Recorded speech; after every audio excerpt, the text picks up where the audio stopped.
الحمد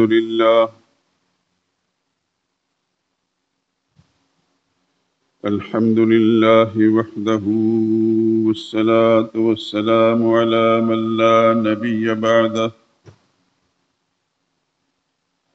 ولا رسول بعده ولا معصوم بعده.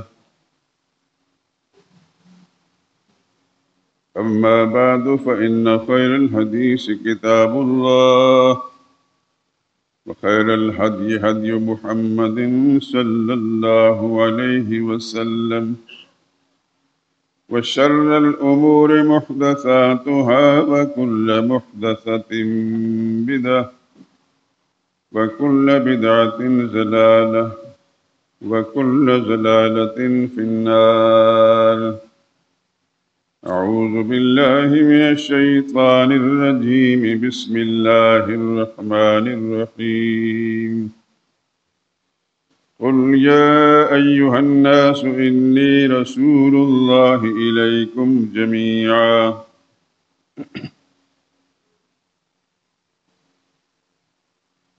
الذي له ملك السماوات والأرض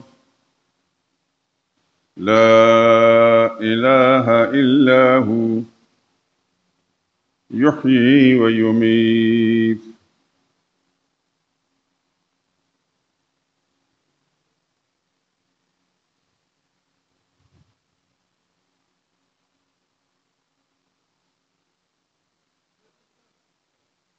اے پیغمبر لوگوں سے کہہ دیجئے لوگوں میں تم سب کی طرف اللہ کا بھیجا ہوا یعنی اس کا رسول ہوں. وہ اللہ جو آسمان و زمین کا بادشاہ ہے، اس کے سوا کوئی عبادت اور پکار کے لائق نہیں.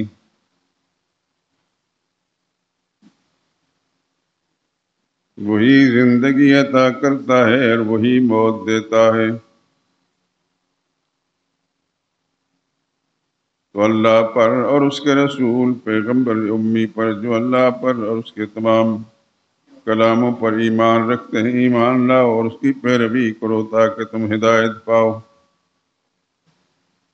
سبحان ربک رب العزت عما یصفون وسلام علی المرسلین والحمد للہ رب العالمین.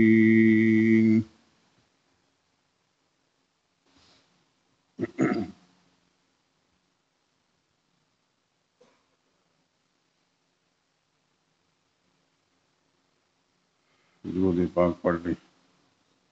اللهم صل على محمد وعلى آل محمد كما صليت على إبراهيم وعلى آل إبراهيم إنك حميد مجيد.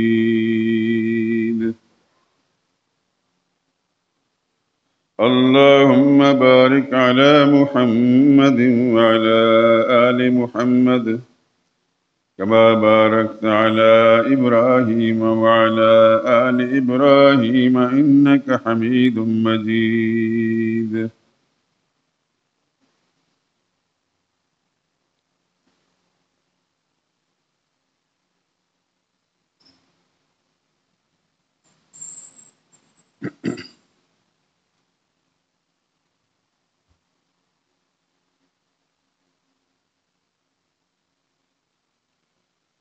دنیا کو گمراہی سے نکالا حضور نے، دنیا کو گمراہی سے نکالا حضور نے، تاریک وادیوں کو اجالا حضور نے.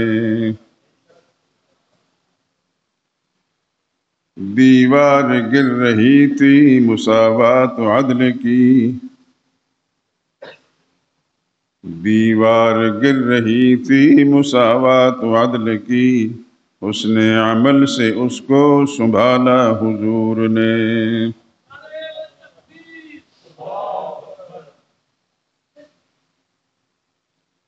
انسان خود پرست و جہالت پسند کو، انسان خود پرست و جہالت پسند کو روحانیت کے سانچے میں ڈالا حضور نے. ایوان کفر و شرک کی بنیاد ہل گئی، ایوان کفر و شرک کی بنیاد ہل گئی، فرت جلال میں جو کہا لا حضور نے، ایوان کفر و شرک کی بنیاد ہل گئی، فرت جلال میں جو کہا لا حضور نے۔ اس لا سے لا الہ الا اللہ بعد، جو دل میں بس رہا تھا بعنوان احترام، جو دل میں بس رہا تھا بعنوان احترام، اس چور کو بھی دل سے نکالا حضور نے۔ بے رنگیوں کو رنگ محبت عطا کیا، بے رنگیوں کو رنگ محبت عطا کیا، بے کیفیوں کو کیف میں ڈھالا حضور نے۔ وحدانیت کا پرچم نوری کیا بلند،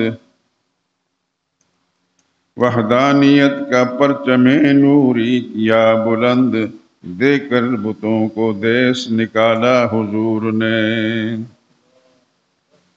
انسانیت کا درس پڑھایا حضور نے،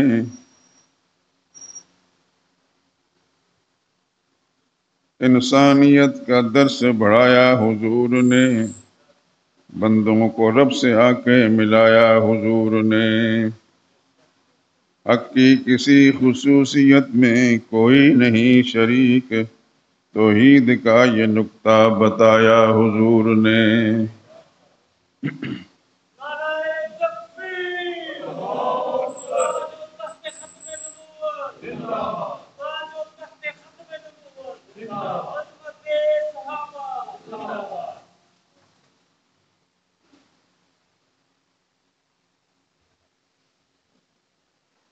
بزرگان محترم، برادران عزیز،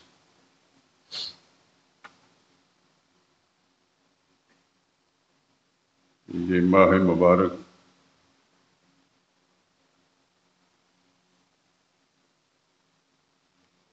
ربیع الاول کا مہینہ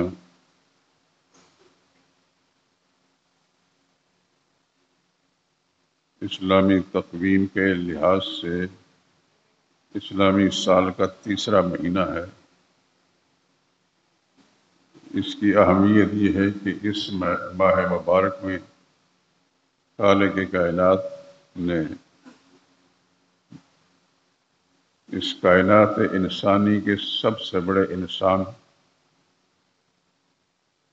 سرور عالم صلی اللہ علیہ وسلم کو اس دنیا میں انسانیت کی ہدایت کے لیے مبعوث فرمایا۔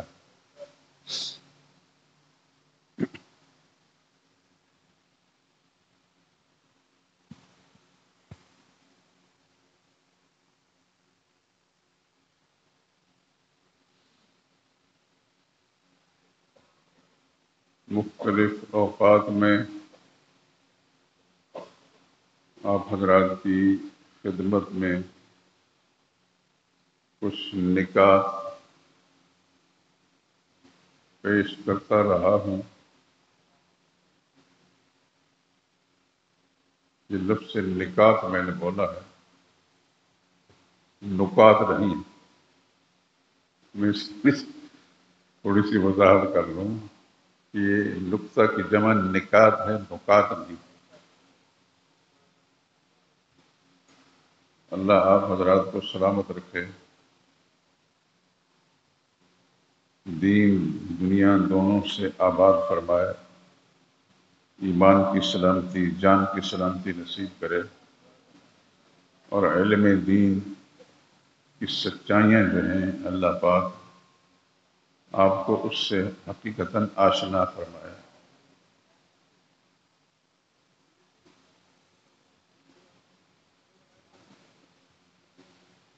میں بتا چکا ہوں آپ کو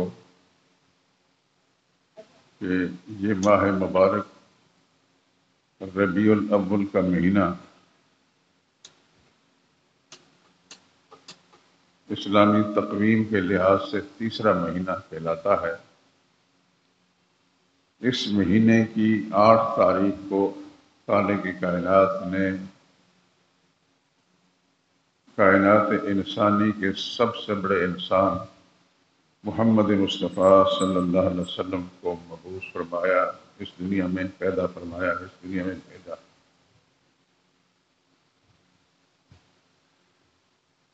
یہ اشارہ کرنے کا مقصد یہ ہے کہ میں اس سے پہلے بھی اگرچہ اس طرف توجہ دلا چکا ہوں، لیکن بعض اوقات انسان چیز بھول جاتا ہے، اور جب بار بار اس کی تکرار کی جائے تو وہ بات ذہن میں بیٹھ جاتی ہے۔ عربی زبان کا ایک محاورہ ہے، اذا تکرر تقرر، کاف کشش والا تکرر، جس چیز کا تکرار کیا جائے، بار بار بولی جائے، تو تقرر نقطے والا کاف وہ قرار پکڑ لیتی ہے، یعنی وہ بات جم جاتی ہے ذہنوں کے اندر۔ تو سرور کائنات صلی اللہ علیہ وسلم کی ولادت باسعادت آپ میں سنتے چلے آئے کہ 12 ربیع الاول ہے۔ 12 وفات کا ایک محاورہ لوگ بولتے رہتے تھے، سچ یہ ہے کہ یہ بات غلط ہے۔ تمام محدثین یہ لکھ چکے ہیں کہ نبی کریم صلی اللہ علیہ وسلم کی ولادت باسعادت 8 ربیع الاول کو ہوئی، اور مورخین کا اتفاق ہے کہ 9 ربیع الاول کو۔ اس میں کوئی بڑا تضاد نہیں، ایک دن کا فرق آ جانا یہ کوئی بڑی بات نہیں ہے، لیکن 12 ربیع الاول نہ مورخین نے لکھی ہے نہ محدثین نے لکھی ہے۔ ظاہر بات ہے کہ ہم لوگ، میں اور آپ اور ہر مسلمان، علم لیں گے، دین کا فہم لیں گے ان محدثین کرام سے، مورخین سے رحمہم اللہ تعالی، لیکن مجھے نہیں سمجھ میں آئی، آج تک میں سوچتا رہا ہوں کہ یہ کیسے پھیل گئی بات کہ 12 ربیع الاول نبی کریم صلی اللہ علیہ وسلم کی تاریخ ولادت بھی ہے اور تاریخ وفات بھی۔ بچپن سے تو آپ بھی اور میں سنتے چلے آئے کہ 12 تاریخ کے کہتے 12 وفات، 12 میلاد کسی نے کہا، اب زور دیا جا رہا کہ 12 میلاد پر۔ اور ہمارے معاشرے میں میری طرح کے بہت سارے ممبر محراب پر اچھلنے کودنے والے اللہ میں پتہ کسی بات کا ہے نہیں، بس خود بھی جہالت کے مارے ہوئے ہیں اور عوام الناس بیچارے بے خبر ہیں، ان کو بھی اسی جہالت میں پکا کر رہے ہیں۔ تو میں آپ حضرات سے یہ تھوڑا سا اشارہ دے کر آگے گزرنا چاہتا ہوں کہ نبی کریم صلی اللہ علیہ وسلم کی ولادت باسعادت محدثین کے فیصلے کے مطابق 8 ربیع الاول ہے، مورخین ایک دن کا فرق بتاتے ہیں، مورخ یعنی 9 تاریخ، لیکن 12 نہ کسی مورخ نہ کسی محدث نے لکھا۔ ایک بات۔ دوسری بات یہ، اس کی طرف میں آپ کی توجہ مبذول کرانا چاہتا ہوں، ماشاءاللہ پڑھے لکھے لوگ ہیں، پڑھے لکھے لوگوں کے شہر میں آپ رہتے ہیں۔ ہم بچپن میں اپنے علاقے میں 2 باتیں سنا کرتے تھے، متحدہ پاکستان کے اندر لاہور کالجوں اور یونیورسٹیوں کا شہر ہے اور ڈھاکہ مسجدوں کا شہر ہے۔ متحدہ پاکستان کے اندر ڈھاکہ تھا، اس کو مسجدوں کا شہر کہلاتے تھے۔ میں تو گیا نہیں، آپ حضرات جو گئے ہیں ان کو یقیناً پتہ ہوگا۔ ڈھاکہ مسجدوں کا شہر اور لاہور تعلیمی اداروں کا، کالجوں یونیورسٹیوں کا شہر ہے۔ تو آپ اس شہر کے باسی ہیں، اس زمانے میں آج سے 50 سال پہلے ہم یہ سنتے تھے. اب تو بہت ترقی ہوگی ہر چیز میں، تعلیمی ادارے بھی بن گئے، بڑے ہو گئے، بڑھ گئے. آپ حضرات نے تعلیم حاصل کی، آپ کے بچے تعلیم حاصل کر رہے ہیں.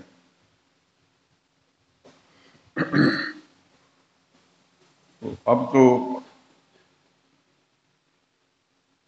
یہ چیز سمجھ آ جانی چاہیے کہ نبی کریم صلی اللہ علیہ وسلم کی ولادت اور وصال دونوں کے بارے میں اہل علم نے، اہل تحقیق نے جو کچھ فرمایا ہے وہی سچ ہے. جو حالانکہ جو فیصلے ہیں یہ ہمارے لیے معیار نہیں ہیں. ولادت 8 یا 9 یہ تو متفقہ بات ہے محدثین اور مورخین کی، لیکن وصال کب ہوا اسی طرح توجہ مبذول کرانا چاہتا ہوں. نبی کریم صلی اللہ علیہ وسلم کے وصال کے بارے میں تو آپ اور میں یہی سنتے چلے آئے کہ 12 ربیع الاول ہے. سچ یہ ہے کہ یہ غلط ہے. سچ یہ ہے کہ نبی کریم صلی اللہ علیہ وسلم کا وصال 1 ربیع الاول کا ہوا. اب آپ کے لیے جن حضرات نے اس سے پہلے بات نہیں سنی پھپھراہٹ تو ہوگی، لیکن انشاءاللہ آپ تحقیق کریں گے تو میری بات کی تصدیق بھی ہو جائے گی. میں ایک توجہ مبذول کراتا ہوں آپ کی. ہمارے اس بر صغیر میں ایک بہت بڑے آدمی گزرے ہیں، علامہ شبلی نعمانی، اور ان کے شاگرد تھے علامہ سید سلیمان ندوی. ان دونوں استاد اور شاگرد نے ایک کتاب سیرت النبی صلی اللہ علیہ وسلم کے عنوان سے مرتب کی ہے، اور برسوں سے وہ مسلمانوں کے مطالعے میں ہے. آپ حضرات کے پاس بھی ہوگی، اور نہیں ہے تو میں آج ہی آپ سے درخواست کروں گا کہ سیرت النبی ضرور رکھیں. گھروں کے اندر بہت سی چیزیں، ناول بھی ہوتے ہیں، پتہ نہیں کیا سے کیا ہوتا ہے، لیکن اللہ کے پاک پیغمبر صلی اللہ علیہ وسلم کی سیرت سوانح حیات پر یوں تو بہت کچھ لکھا گیا ہے، لیکن یہ کتاب ہمارے مسلمانوں کے ہاں، اہل علم کے ہاں یہ بڑی اہم کتاب ہے. اس کے اندر آپ جب پورا مطالعہ کریں گے تو بہت ایسی چیزیں آپ کو ملیں گی کہ آپ سوچیں گے ضرور کہ کیوں آج تک میں اس سے بے خبر رہا، اس سے پہلے میں نے اس کتاب کا کیوں حاصل نہیں کیا، کیوں اس کا مطالعہ نہیں کیا. تو سیرت النبی صلی اللہ علیہ وسلم کے اندر اس کی دوسری جلد میں علامہ سید سلیمان ندوی نے پوری تفصیل بڑی وضاحت سے ہر پہلو سے لکھنے کے بعد آخر میں یہ فیصلہ کیا ہے کہ رسول اللہ صلی اللہ علیہ وسلم کی تاریخ وفات 1 ربیع الاول ہے. یہ تو بات اب سمجھ آ گئی کہ آپ کی ولادت مبارک 8 یا 9 ربیع الاول کو ہے، اور آپ کا وصال، آپ کی وفات یہ 1 ربیع الاول کو ہے. اور انہیں حوالہ دیا ہے قدیم ترین سکہ مورخ، قدیم، جس کی ثقافت پر، جس کی عدالت پر کسی کو اختلاف نہیں، موسیٰ بن عقبہ، اس کے حوالے سے یہ بات لکھی ہے کہ وہ متفق ہے اس بات پر کہ رسول اللہ صلی اللہ علیہ وسلم کی تاریخ وفات 1 ربیع الاول ہے. میں اس وقت آپ کو یہ کوئی تاریخی باتیں بتانے کے لیے نہیں بیٹھا تھا، لیکن دل میں خیال آیا کہ زندگی کی کو پتہ تو ہے نہیں، جو سچائیاں اللہ تعالیٰ نے مجھ پر واضح فرمائی ہیں تو میں اپنے احباب کو کیوں نہ بتا دوں. تو آپ حضرات کو میں نے اس طرف توجہ مبذول کرا دی ہے. اب آپ ضرور سیرت النبی کا مطالعہ کریں گے، سیرت النبی کو دیکھیں گے تو پھر انشاءاللہ میری بات کی تصدیق و تائید بھی ہوگی. بدقسمتی ہماری یہ ہے کہ ہم جہالتوں میں ڈوبے ہیں.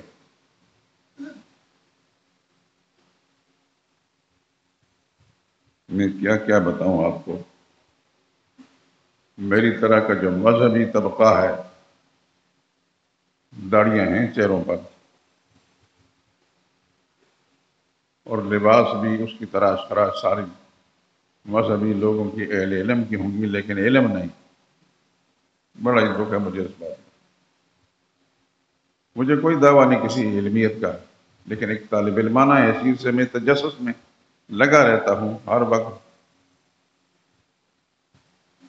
اور جو احباب میرے پاس آتے ہیں ان کے علم میں ہے کہ میرے پاس ایک بڑا ذخیرہ ہے کتابوں کا، الحمدللہ۔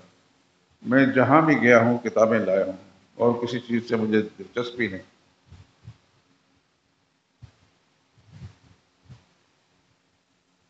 افغانستان، ہندوستان گئے تھے 1980 میں غالباً، جہاں سے 2-3 ہزار علماء گئے تھے ہندوستان، میں بھی ان کے ساتھ تھا۔ دارالعلوم دیوبند جو ایک بہت بڑا علمی ادارہ ہے، نام آپ نے سنا ہے، اگر آپ وہاں تشریف نہیں لیں گے تو یقین نام تو آپ نے سنا ہی ہے۔ اس کا 100 سالہ پروگرام، 100 سالہ پروگرام کے اندر اعلان ہوا کہ پاکستان سے جس نے جانا ہے، تو ہم نے بھی کوشش کی، الحمدللہ العظیم کوشش کامیاب ہوئی۔ 3 دن دارالعلوم دیوبند کے پروگرام میں رہے، پوری دنیا کے لوگ تھے، پوری دنیا کے۔ میرے ساتھ ہماری انتظامیہ کے ممبر چودھری عبدالحکیم صاحب رحمۃ اللہ تعالی علیہ بھی تھے، اور بھی بزرگ تھے، ڈاکٹر اسرار احمد صاحب مرحوم بھی تھے، کئی لوگ تھے۔ تو میں تھوڑا سا لطیفہ بھی آپ کو سنا دوں۔ ہم صبح فجر کی نماز کے وقت دارالعلوم دیوبند کا قریب ہی ریلوے اسٹیشن ہے، اس پر پہنچے۔ وہاں سے نکلے تو ہم تھوڑے سے فاصلے پر دارالعلوم ہے، یہاں سے آپ کہہ لیجیے نیلا گنبد،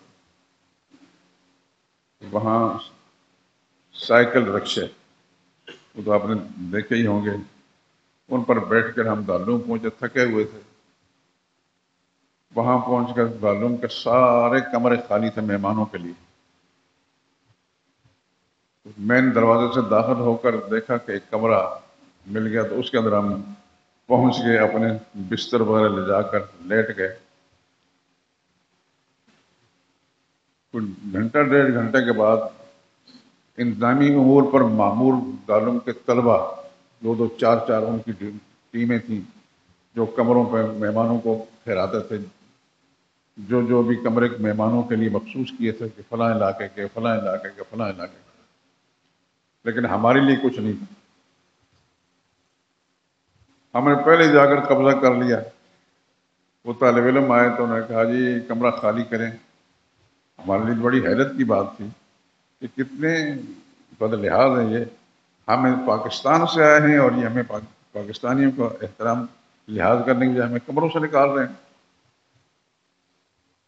مجھے سارے جتنے بزرگ تھے سب نے کہا جی آپ نے بولنا ہے۔ ان کا ترجمان بن کر میں بولا، ان کے خدا کے بندے ہم پاکستان سے ہیں۔ کہنے کہ یہ پاکستان، اس کے ساتھ ہی کوئی چیز ہوتی۔ حیران ہوا کہ یہ کیا کہہ رہے ہیں، دوسرا ملک ہے ہندوستان میں، ہم پاکستان سے ہیں، کہ یہ پاکستان۔ انہوں نے ہندوستان کا دور ترین کوئی علاقہ تھا جو 3 دن کے بعد مسافر وہاں پہنچے تھے، ان کے لیے وہ کمرہ مخصوص تھا۔ میری تو حیرت تھی، میں تو نیا نیا گیا تھا، میں نے اندازہ کر لیا کہ اب ہمیں نکالنا ہے۔ میں نے کہا ہم نے نکلنا نہیں ہے، ہمارے سامان اٹھا کر باہر پھینک دیں، آپ کی مرضی، نکلیں گے ہم نہیں۔ بڑے اچھے لوگ تھے، خدا ان کو جزائے خیر دے۔ وہ چپ کر کے دیکھتے رہے کہ یہ کیسے ضدی قسم کے لوگ ہیں۔ ہم نے یہ کمرے مخصوص کیے ہوتے ہیں مختلف علاقوں کے لوگوں کے لیے۔ پھر میں نے جب وہ پاکستانی مزاج کے مطابق بات کی تو پھر کچھ 10 منٹ کھڑے رہے چپ کر کے دیکھتے رہے، پھر چلے گئے۔ پھر 3 دن ہم انہیں کمروں کے اندر رہے۔ ایسی کیفیت بھی ہمارے ساتھ رہی ہے۔ خیر، میں نے حوالے اس لیے دیا کہ میں نے دارالعلوم دیوبند کے 100 سالہ پروگرام میں شرکت کرنے کے بعد وہاں سے کتابیں خریدی، اور تقریباً 8 من یا 9 من کتابیں تھیں تولی گئی۔ میں تو خیر دہلی چلا گیا تو ہمارے ساتھ ہمارے ایک عزیز تھے، یہاں سے گئے تھے قاری عبدالرشید، آج کل انگلینڈ میں ہوتے ہیں، مولانا رسول خان صاحب رحمۃ اللہ تعالیٰ علیہ جو استاد القل تھے، ان کے وہ پوتے ہیں، میرے ساتھ رشتے دار ہیں کیونکہ ان کی اہلیہ جو میری ماموزاد بہن ہیں، تو وہ آنے لگے تو میں نے کہا قاری صاحب یہ میری کتابیں لے جائیں، اللہ ان کو جزائے خیر دے، وہ کتابیں لے آئے، کیونکہ ٹرین پر آنا جانا تھا تو کرایہ نہیں لگتا تھا۔ میرے کہنے کا مقصد یہ ہے کہ میں جو کچھ بھی بولتا ہوں پھول پھول نہیں بکتا، الحمدللہ اللہ کی مہربانی ہے، پورے شعور کے ساتھ کتابوں کے ساتھ جو تعلق میرا ہے اس کے ساتھ واسطہ میرا ہمیشہ رہا ہے، اس کی بنیاد پر آپ حضرات سے باتیں کرتا ہوں۔ غلطی ہو سکتی ہے، غلطی ہو سکتی ہے، انسان ہے، لیکن جان بوجھ کر میں کوئی غلط بات نہیں کرتا، الحمدللہ العظیم۔ تو میں نے نبی کریم صلی اللہ علیہ وسلم کی ولادت با سعادت کے بارے میں اور آپ کے وصال اور وفات کے بارے میں جو آپ حضرات سے گزارش کی ہے، سچ یہی ہے کہ اہل علم نے یہی کچھ لکھا ہے۔ باقی یہ ہے کہ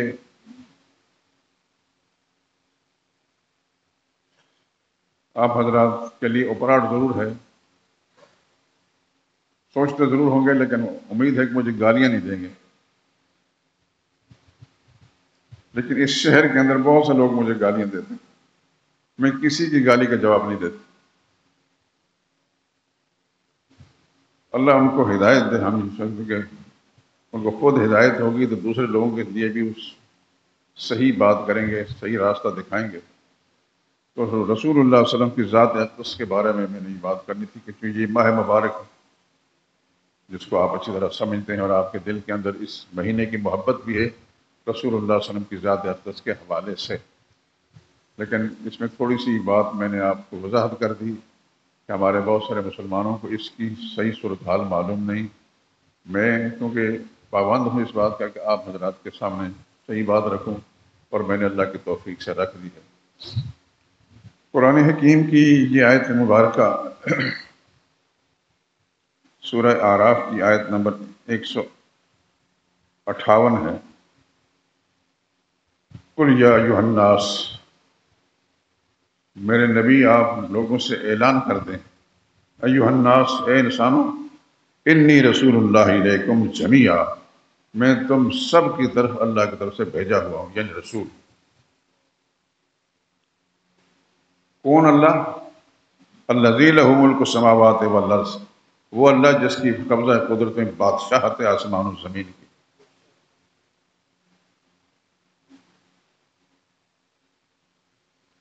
کیا پروگرام ہے، کیا مشن ہے، کیوں مجھے یہ بھیجا گیا، کیا پیغام دیا گیا؟ لا الہ الا ہو، اللہ کے سوا کوئی اور الہ نہیں۔ یہ ہے محمد مصطفیٰ صلی اللہ علیہ وسلم کی بعثت کا مقصد، جس کو قرآن کریم کے اندر بیان کر دیا گیا۔ بڑے واضح الفاظ میں نبی کریم صلی اللہ علیہ وسلم کا اعلان کروایا، انی رسول اللہ علیکم، میں تم سب کی طرف اللہ کا رسول ہوں، اللہ کا بھیجا ہوا ہوں۔ وہ اللہ جو آسمان و زمین کا بادشاہ ہے، آسمان و زمین کا مالک ہے، اللہ نے مجھے کیوں بھیجا، کیا پروگرام دیا ہے؟ لا الہ الا ہو، اللہ کے سوا کوئی اور الہ نہیں۔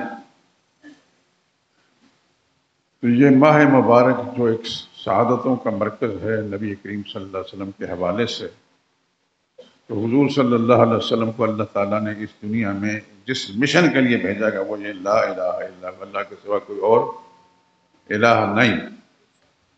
یہ لفظ الہ جو ہے یہ بہت سے لوگوں کو پتہ نہیں چلتا، اس کا کلمہ پڑھتے ہیں لا الہ الا اللہ محمد رسول اللہ، کسی غیر مسلم سے بات کرتے ہیں کہ میں مسلمان ہوں، لا الہ الا اللہ محمد رسول اللہ، لیکن اس کو خود پتہ نہیں ہوتا کہ میں یہ لا الہ جو پڑھا، الہ کا کیا معنی ہے۔ ہمارا مسلمانوں کا اکثری طبقہ، اکثریت کا لفظ الہ کا معنی نہیں سمجھتے۔ عقیدت ہے، محبت ہے کلمے کے ساتھ، نبی کریم صلی اللہ علیہ وسلم کی ذات اقدس کے ساتھ محبت ہے، لا الہ الا اللہ محمد رسول اللہ پڑھتے ہیں، لیکن لا الہ الا اللہ کا معنی نہیں معلوم۔ الہ عربی زبان کا لفظ ہے، تو بچپن میں آپ کو جس استاد نے کلمے کا معنی پڑھایا اللہ الہ الا اللہ، اللہ کے سوا کوئی معبود نہیں، اللہ کے سوا کوئی عبادت کے لائق نہیں، یہی کچھ پڑھایا تھا، تو میں یہ بتانا چاہتا ہوں کہ الہ بھی عربی زبان کا لفظ ہے، معبود بھی عربی زبان کا لفظ ہے۔ ایک عربی زبان کا لفظ کا ترجمہ عربی زبان سے کیسے ہو سکتا ہے؟ عبادت بھی عربی زبان کا لفظ، معبود بھی عربی زبان کا لفظ، اور الہ بھی عربی زبان کا لفظ۔ اس عربی زبان کا لفظ کا ترجمہ اپنی زبان میں، جو زبان ہم جانتے ہیں، ہم بولتے ہیں، ہم سمجھتے ہیں، سمجھاتے ہیں، اس زبان میں ہو تو پھر پتہ چلے گا کہ اللہ کے پاک پیغمبر صلی اللہ علیہ وسلم کیا فرما رہے ہیں اور ان کو اللہ نے کس مشن کے لیے بھیجا ہے۔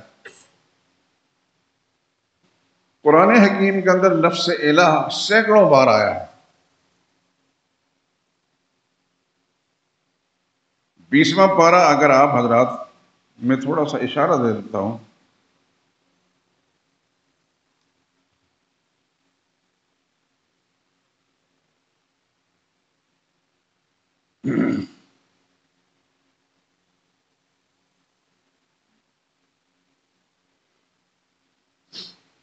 بیسواں پارہ شروع سے، اس میں 3-4 دفعہ لفظ الہ آیا ہے، میں اس لیے حوالہ دے رہا ہوں۔ امن خلق السماوات والارض، بھلا کون ہے جس نے آسمان و زمین بنائے، وَأَنزَلَ لَكُم مِّنَ السَّمَاءِ مَاءً، اور اس نے آسمان سے تمہارے لیے پانی برسایا، فَأَنبَتْنَا بِهِ حَدَائِقَ ذَاتَ بَهْجَةٍ، پھر ہم نے اس پانی کے ذریعے سرسبز باغ اگائے، مَا كَانَ لَكُمْ أَن تُنبِتُوا شَجَرَهَا، تمہارے اختیار میں نہ تھا کہ تم ایک پودا بھی پیدا کر سکتے۔ أَإِلَٰهٌ مَّعَ اللَّهِ، یہ ہے لفظ الہ۔ تو بتاؤ اللہ کے سوا کوئی اور الہ ہو سکتا ہے؟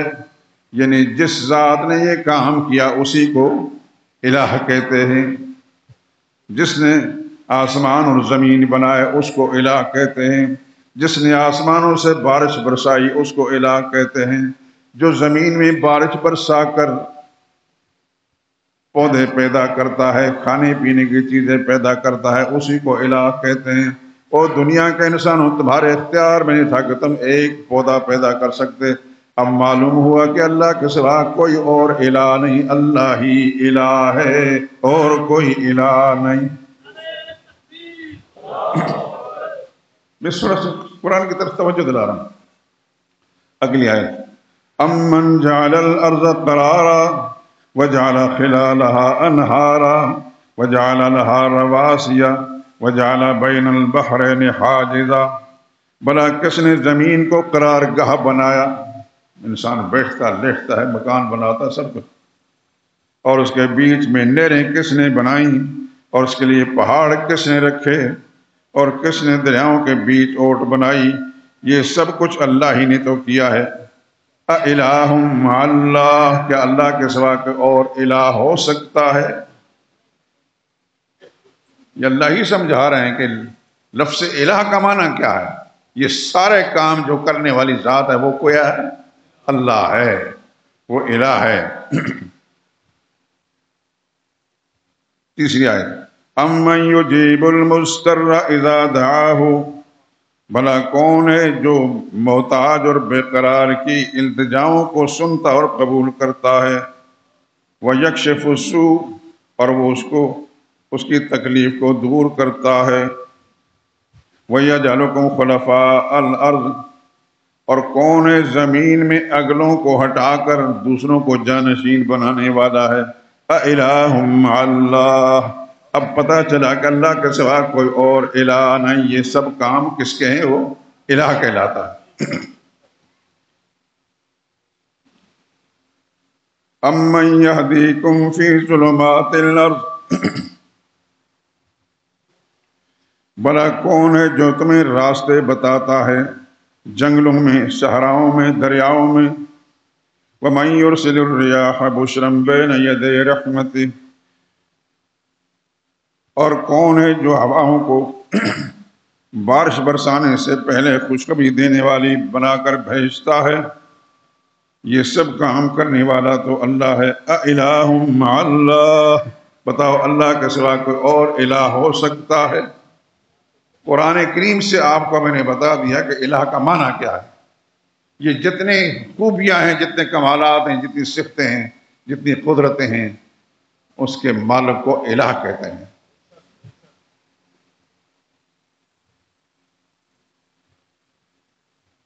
امن یبدأ الخلق ثم یعیدہ، بھلا کون ہے جو پہلی بات مخلوق کو پیدا کرتا ہے پھر اس کو بار بار پیدا کرتا رہتا ہے۔ وَمَن يَرْزُقُكُم مِّنَ السَّمَاءِ وَالْأَرْضِ، کون ہے آسمان و زمین سے تمہیں روزی دینے والا؟ اِلٰہٌ مع اللہ، بھلا بتاؤ اللہ کے سوا کوئی اور الہ ہو سکتا ہے؟ یہ سارے کام کرنے والے کون ہیں؟ اللہ ہیں، اسی کو الہ کہتے ہیں۔ تو یہ ہے کلمے کا معنی۔ تو اب نبی کریم صلی اللہ علیہ وسلم کو جو اللہ نے بھیجا، آپ نے اعلان فرمایا ہے، اے لوگوں، میں اللہ کا رسول ہوں تمہارے پاس، وہ اللہ جس کے پاس بادشاہت ہے، آسمان و زمین کے اختیار ہے، لا الہ الا ہو، اس کے سوا کوئی اور الہ نہیں، یعنی ان سارے اختیارات کا مالک کوئی نہیں ہے۔ تو کلمہ پڑھتے وقت میرے دوستو کلمے کے معنی پر بھی غور کیا کریں، اپنے گھر بچوں خواتین کو بھی کلمہ پڑھائیں، سکھائیں، تو قرآن کے حوالے سے سکھائیں تو انشاءاللہ العزیز پھر اس کے جو مزے ہوں گے اس کو خود محسوس کریں گے آپ۔ قرآن کریم کے اندر سینکڑوں بار لفظ الہ آیا ہے۔ یہ تو میں نے ایک فہرست کے اندر 4-5 آیتیں آگے پیچھے اکٹھی بتا دیں، لیکن کئی بار قرآن کریم کے اندر آتا ہے۔ وَالَّذِي يُصَوِّرُكُمْ فِي الْأَرْحَامِ كَيْفَ يَشَاءُ، وہ اللہ ہی ہے جو تمہاری شکلیں بناتا ہے ماؤں کے پیٹوں کے اندر جس طرح چاہتا ہے۔ یہ سورہ آل عمران کی آیت ہے۔ میں آپ کو آیت کا نمبر بتا دیتا ہوں۔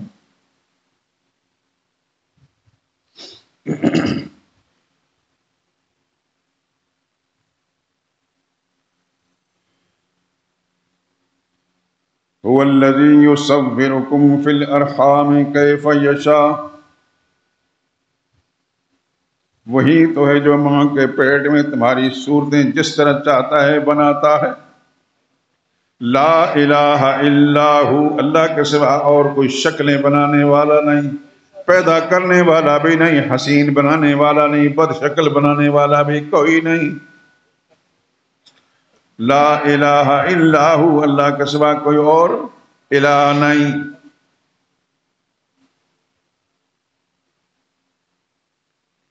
تو قرآن حکیم کے اندر یہ لفظ بار بار آیا ہے، اور میں نے اس لیے آپ حضرات کو توجہ مبذول کرا دی کہ جو کلمہ آپ پڑھتے ہیں یا پڑھاتے ہیں، ہو سکتا ہے کہ کسی غیر مسلم نے آپ سے کہا ہو کہ مجھے کلمہ پڑھائیں، میں مسلمان ہونا چاہتا ہوں۔ یقیناً آپ نے بہت سے لوگوں کو مسلمان بنانے کے لیے کلمہ پڑھایا ہوگا۔ مجھے بھی اللہ نے توفیق دی، کم و بیش 100 کے لگ بھگ اللہ تعالیٰ کی توفیق سے میں نے غیر مسلموں کو کلمہ پڑھایا ہے۔ اللہ قبول فرمایا اور اللہ تعالیٰ کو ہدایت سے نواز دے۔ تو یقیناً جس نے آپ سے کلمہ پڑھنا اسے پوچھنا تو ہے یہ کلمہ کیا ہے۔ اگر آپ اتنا کہہ دیں کہ اللہ کے سوا کوئی معبود نہیں، کوئی عبادت کے لائق نہیں، تو کیا صرف نماز کے لائق نہیں، روزے کے لائق نہیں، زکوٰۃ کے لائق؟ عبادت کی 3-4 قسمیں جو ہیں آپ حضرات کو معلوم ہیں۔ نہیں، اختیارات کا مالک، عزت، ذلت، موت، حیات، نفع اور نقصان، یہ سب لفظ الہ کے معنی۔ اللہ کے سوا عزتیں دینے والا کوئی نہیں، اللہ کے سوا کوئی ذلیل کرنے والا نہیں، اللہ کے سوا کوئی موت دینے والا نہیں، زندگی دینے والا نہیں، اللہ کے سوا بچے دینے والا کوئی نہیں، اللہ کے سوا مال دینے والا کوئی نہیں، اللہ کے سوا عزتوں کا مالک کوئی نہیں، ذلیل کرنے والا کوئی۔ یہ سارے اللہ تعالیٰ کے لفظ الہ کے معنی ہیں۔ اور اللہ کے اختیار میں ہے یہ سب کچھ۔ خود انسان کے ذہن میں جب یہ تصور ہوگا کلمے کا یہ معنی، تو پھر شرح صدر کے ساتھ پھر نہ صرف یہ کہ اپنا عقیدہ اور ایمان درست رکھے گا، دوسروں کو بھی پڑھائے گا، سکھائے گا، خصوصاً اپنے بچوں کو۔ میں آپ حضرات کو اس طرف توجہ مبذول کراتا ہوں، اپنے بچوں کو ضرور جب کلمہ پڑھائیں تو بڑے پیار کے ساتھ، جو زبان بچہ سمجھتا ہے اس پیار کے ساتھ اس کو کلمے کا معنی سمجھائیں کہ الہ کا معنی بیٹا کیا ہے۔ اکثر ایک جملہ میں بولتا ہوں، اساتذہ اکرام نے ایسے، اللہ کے سوا کوئی کارساز نہیں، کام بنانے والا نہیں، جتنے کام بھی بنانے والی ذات ہے وہ صرف اللہ ہی کی ہے۔ عزت ہے، ذلت ہے، موت ہے، حیات ہے، نفع ہے، نقصان ہے، رزق ہے، محرومی ہے، یہ سارے کام کس کے اختیار میں ہیں؟ اللہ ہی کے اختیار میں ہیں۔ تو اللہ کے سوا کوئی کارساز نہیں، کام بنانے والا نہیں۔ تو انسان کو جب خود پتہ چلے گا تو پھر دوسرے کو سمجھا سکے گا۔ اگر خود پتہ نہیں تو خفتہ را خفتہ کے کند بیدار، فارسی زبان کا ایک محاورہ ہے کہ ایک سونے والا دوسرے سونے والے کو کیسے جگائے گا۔ خود بھی اگر انسان کو پتہ نہیں، کلمے کا معنی معلوم نہیں، کسی دوسرے کو کس طرح کلمے کا معنی بتا سکتا ہے؟ میرے دوست اور بزرگوں، یہ کلمہ وہی ہے 1,00,000 کئی ہزار انبیاء کرام علیہ السلام نے اس کائنات میں بھیجے، اور انہوں نے یہ کلمہ ہی لوگوں کو سمجھایا۔ محمد مصطفیٰ صلی اللہ علیہ وسلم مکی زندگی میں تھوڑا سا نقشہ ذہن میں تازہ کر لیں۔ سرور کائنات صلی اللہ علیہ وسلم نے سب سے پہلے صفا پہاڑی پر، اس وقت شاید اس کے اوپر یہ چھت نہ ہوگی، آپ جب سعی کرتے ہیں صفا مروہ کے درمیان، اس وقت یا بالکل ویرانہ تھا، اجاڑ تھی جگہ، لیکن پہاڑی کا نقشہ ضرور تھا۔ اس جگہ پر کھڑے ہو کر محمد مصطفیٰ صلی اللہ علیہ وسلم نے سارے مکہ شہر کے لوگوں کو بلایا۔ اس میں اپنے رشتہ دار بھی تھے، غیر رشتہ دار بھی تھے، یعنی مختلف قبیلوں کے لوگ تھے۔ ان کا قبیلہ تھا بنو ہاشم، ابو جہل کا قبیلہ تھا بنو مخزوم، سیدنا ابو سفیان کا قبیلہ تھا بنو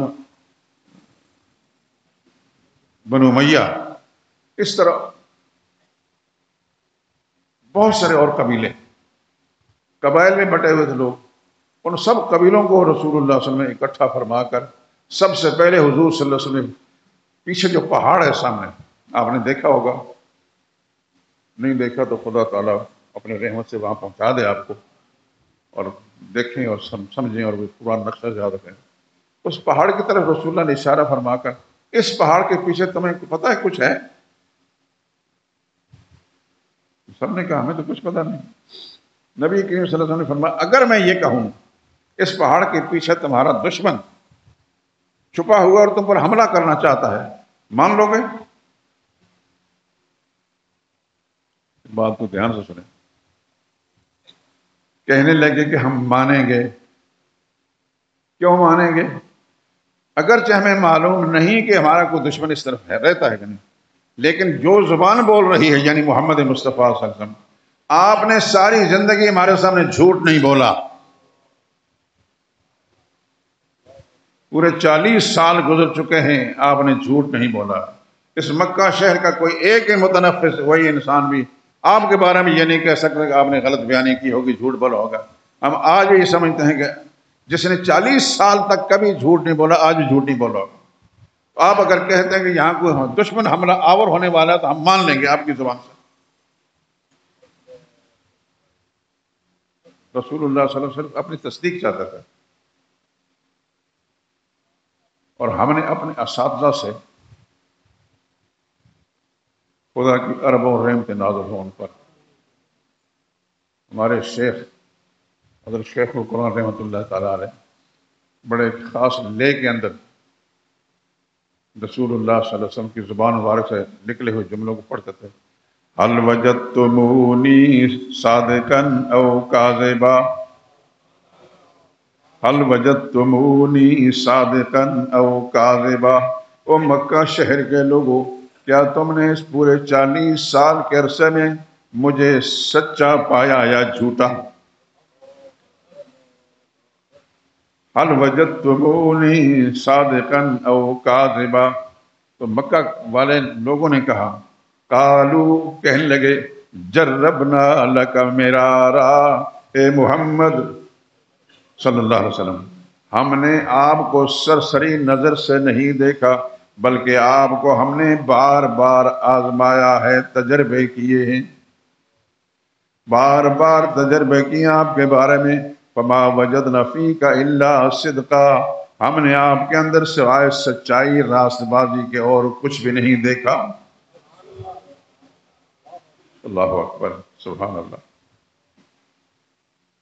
نبی کریم صلی اللہ علیہ وسلم نے فرمایا، اگر یہ بات ٹھیک کہتے ہو کہ مجھے سچائی پائے تو ایک بات اور بھی مان لو، آج میں تمہیں کہنے آیا ہوں، قولو قولو لا الہ الا اللہ، تو یہ بات بھی مان لو کہ اللہ کے سوا کوئی اور الہ نہیں، اللہ کے سوا کوئی اور حاجت روا نہیں، اللہ کے سوا کوئی اور مشکل کشا نہیں، اللہ کے سوا کوئی اور بیٹے دینے والا نہیں، بیٹیاں دینے والا نہیں، رزق دینے والا نہیں، محروم کرنے والا نہیں، بڑھانے والا نہیں، گھٹانے والا نہیں۔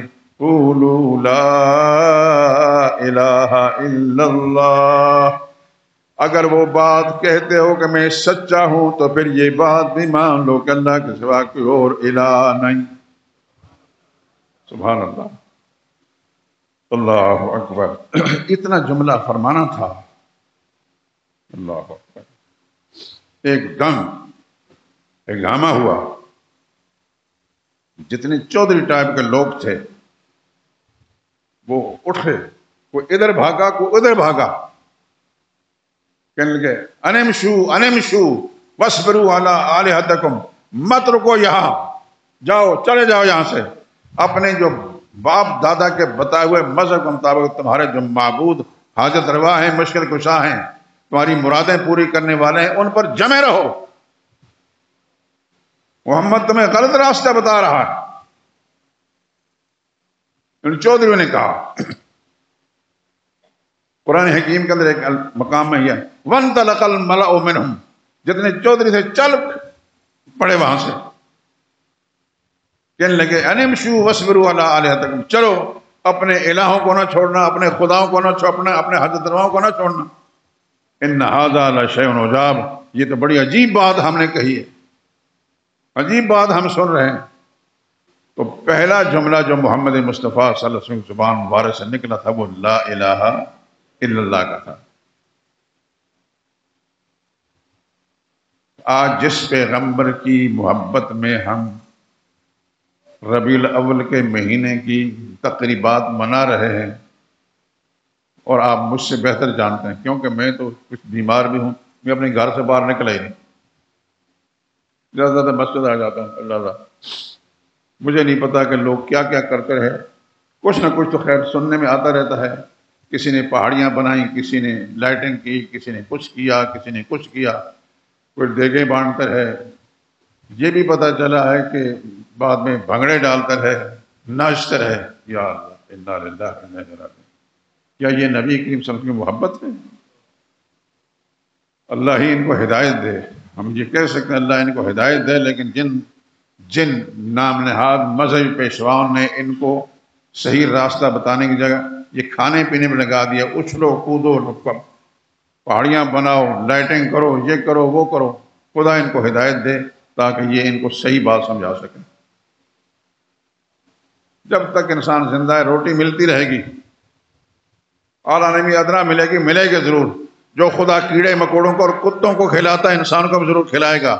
انہوں نے کیوں پھر اپنے خدا رب کا بھروسہ چھوڑ کر غلط راستہ اختیار کیا ہے؟ یہاں سے دیگیں ملیں گی تو دیگوں سے کھانا بھی ملے گا، تو یہ ہوگا تو وہ ہوگا۔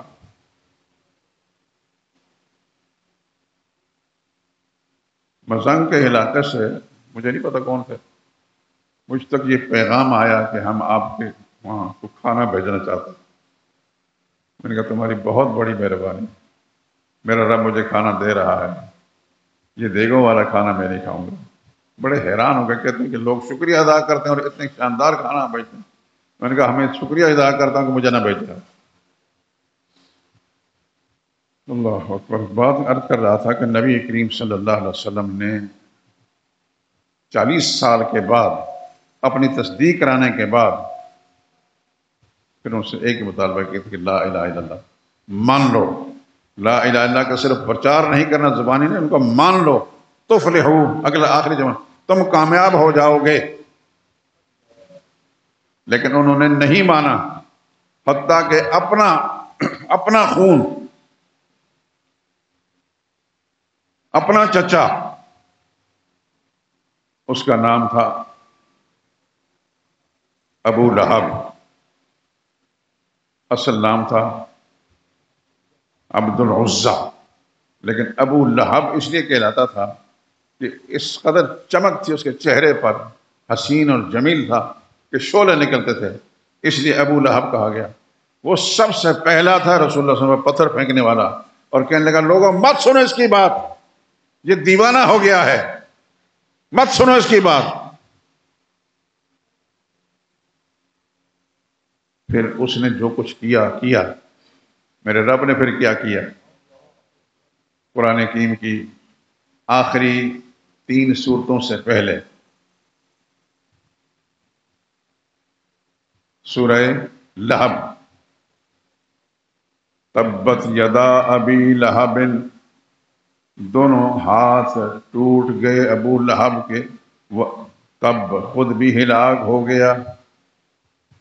اللہ نے قرآن کریم کے اندر اس کی مذمت میں ایک صورت نازل کی، 1400 سال سے وہ صورت قرآن کریم کے اندر موجود ہے، اور جب تک یہ دنیا رہے گی وہ صورت رہے گی اور اس کی مذمت ہوتی رہے گی۔ قرآن کریم پڑھنے والے، تلاوت کرنے والے مسلمان اس کے لیے وہ بددعا کرتے جائیں گے۔ تبت یدا ابی، جن 2 منحوس ہاتھوں سے محمد مصطفیٰ صلی اللہ علیہ وسلم پتھر پھینکا تھا، وہ ہاتھ بھی ٹوٹ جائیں، وہ خود بھی ہلاک ہو جائے۔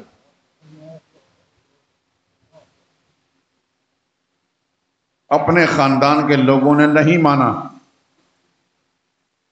اس نے تو رسول اللہ صلی اللہ علیہ وسلم پر پتھر پھینکے، لیکن باقی لوگوں نے نہیں مانا۔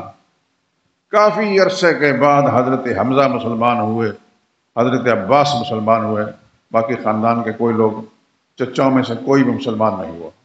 آپ سن چکے ہیں کہ رسول اللہ صلی اللہ علیہ وسلم کے چچا تایا 10 آدمی تھے، 10 بھائی تھے، ان میں سے 2-3 سال کے بعد کسی نے کم کسی نے زیادہ صرف 2 آدمی مسلمان ہوئے، حضرت عباس رضی اللہ تعالیٰ عنہ اور حضرت حمزہ رضی اللہ تعالیٰ عنہ۔ باقی نہ ابو لہب مسلمان ہوا، نہ ابو طالب مسلمان ہوا، اور 2 تایا زبیر اور حارث یہ پہلے ہی رسول اللہ صلی اللہ علیہ وسلم کی نبوت کے پیغام سنانے سے پہلے دنیا سے چلے گئے تھے۔ 3 چچا ایسے ہیں کہ ان کے حالات معلوم نہیں ہیں۔ تو یہ ہے رسول اللہ صلی اللہ علیہ وسلم کے خاندان کی صورتحال۔ ان چچاؤں کی اولادوں میں سے بھی کوئی مسلمان نہیں ہوا۔ سب سے پہلے جو ایمان لایا وہ کون تھا؟ سیدنا ابوبکر صدیق رضی اللہ تعالیٰ عنہ۔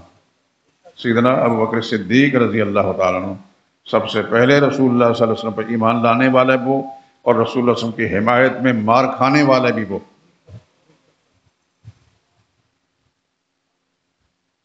یہ چند باتیں آپ حضرات سے اس حوالے سے میں نے کر دی کہ جس پیغمبر کی محبت میں آپ نے ربیع الاول منایا ہے، خدا کرے کہ آپ نے وہ بیہودہ باتیں نہ کی ہوں، لوگوں کو دیکھا دیکھی۔ اللہ کے پاک پیغمبر کی محبت کے ساتھ ہی آپ نے زندگی گزاری ہو، اور اللہ اس پر قائم رکھے آپ کو، آپ کی نسلوں کو بھی خدا ہدایت پر قائم رکھے۔ لیکن میں اپنا فرض سمجھتا ہوں کہ ان چیزوں کے نشاندہی کر دوں کہ جو غلطیاں ہمارے معاشرے کے اندر پھیلی ہیں، اور بہت سارے مسلمان بھائی ہمارے حضور کی محبت کی آڑ کے اندر غلط کام کرتے ہیں، اور ہمارے مذہبی رہنما جو ہے ان کو صرف حلوے مارنے سے غرض ہے، ان کو اس سے کوئی غرض نہیں کہ لوگوں کے عقیدے خراب ہو رہے ہیں، صحیح نہیں۔ تو اللہ سے ان کے لیے بھی دعا کریں کہ اللہ ان کو ہدایت دے کہ حلوے مارنے کی خاطر اپنا ایمان برباد نہ کریں، لوگوں کو صحیح مسئلہ بتائیں اور لوگوں کو خدا توفیق دے کہ صحیح مسئلہ سمجھ کر اس پر عمل کریں اور اپنی نسلوں کو اور اپنی ہدایتوں کو سبق دے جائیں۔ وآخر دعوانا الحمدللہ رب العالمین۔